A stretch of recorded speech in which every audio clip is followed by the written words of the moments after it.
Assalamualaikum warahmatullahi wabarakatuh. Alhamdulillahirabbil alamin.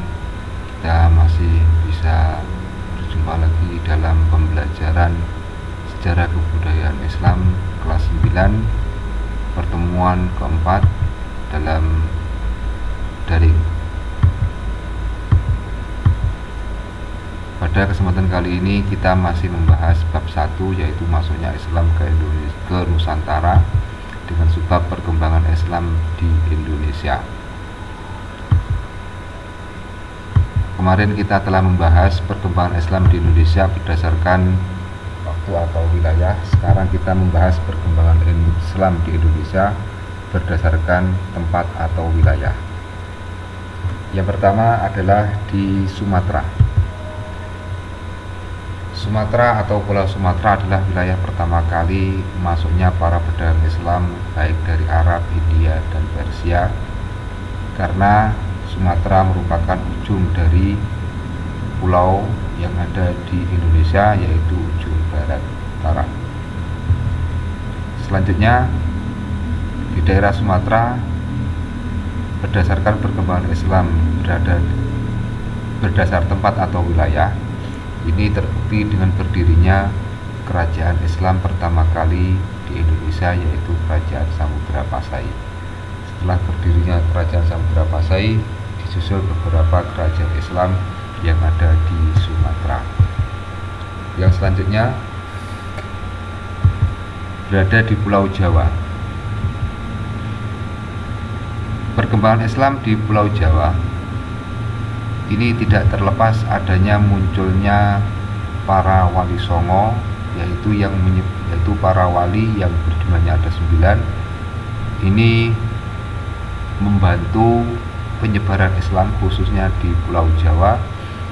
Kemudian berdirinya kerajaan Islam yang pertama di Pulau Jawa, yaitu Kerajaan Demak.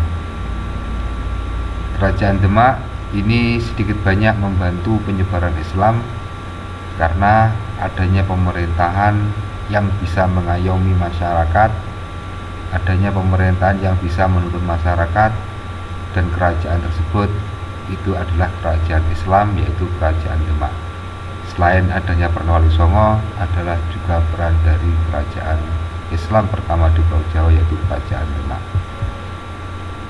Yang selanjutnya adalah daerah atau pulau di Sulawesi. Kenapa Sulawesi ini Islam bisa masuk ke daerah Sulawesi? Ya, pertama karena di Sulawesi ini adalah terdapat sebuah pelabuhan besar kala itu, kalau ya sekarang disebut dengan pelabuhan internasional, yang di daerah tersebut atau tempat tersebut itu masuk beberapa para pedagang-pedagang dari luar Sulawesi. Kemudian di Sulawesi pun juga terdapat beberapa penghasil perdagangan seperti rempah-rempah dan lain sebagainya. Kemudian dibuktikan di Sulawesi itu berdirinya Kerajaan Goa dan Talo, yang akhirnya kedua kerajaan tersebut itu bersatu menjadi Kerajaan Makassar. Kerajaan Makassar ini mempunyai seorang sultan atau pemimpin yang terbesar, yaitu bernama Sultan Hasanuddin. Beliau ini berjuluk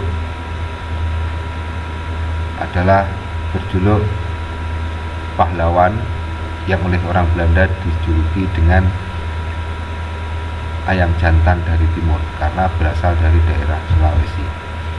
Yang selanjutnya perkembangan Islam di Indonesia berdasarkan tempat atau wilayah, yaitu Kalimantan.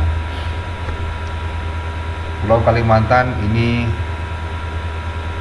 merupakan wilayah yang berada di utara Pulau Jawa. Islam masuk ke Kalimantan ini melalui 3 jalur. Yang pertama jalur Malaka, yaitu masuknya para pedagang dari Malaka, kemudian dari jalur Jawa, yaitu masuknya pedagang dari Jawa ataupun para mubalek dari Jawa. Kemudian dari jalur Sulawesi, yaitu masuknya para mubalek dari Sulawesi, antara lain adalah Datuk Tuan Tribandang dan Tuan Tunggang Parangan, yang mana asalnya beliau ini adalah utusan dari Kerajaan Samudra Pasai. Di sana di Kalimantan itu adalah juga berdiri kerajaan Islam yang bernama yaitu Kerajaan Banjar. Yang selanjutnya, perkembangan Islam berdasarkan tempat dan atau wilayah. Yang terakhir adalah Maluku. Perkembangan Islam di Maluku ini hampir sama dengan perkembangan Islam yang ada di Sulawesi. Yang pertama adalah melalui jalur Malaka, yaitu masuknya pedagang dari Malaka, masuknya mubalik dari Pasai, dan masuknya mubalik dari Pulau Jawa, antara lain ini putra ataupun seorang santri yang telah menganyam pendidikan bersama para wali, yaitu Wali Songo yang ada di Pulau Jawa. Kemudian di Maluku ini berdiri kerajaan Islam yaitu Ternate dan Tidore. Anak-anakku, agar kalian lebih jelas dalam memahami materi di atas, silakan dibuka buku modul atau LKS halaman 9 dan sampai halaman 10. Bila ada materi yang perlu ditulis, silakan ditulis di buku tulis. Untuk selanjutnya adalah tugas SKI kelas 9 dari 4. Silakan dikerjakan soal-soal tersebut.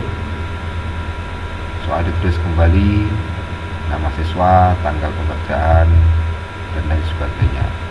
Terima kasih. Mari kita berdoa semoga kita senantiasa diberikan kesehatan, orang tua diberikan kesehatan, dan juga MTS Al-Muslimun dijadikan madrasah yang barokah. Amin amin ya robbal alamin. Wassalamualaikum warahmatullahi wabarakatuh.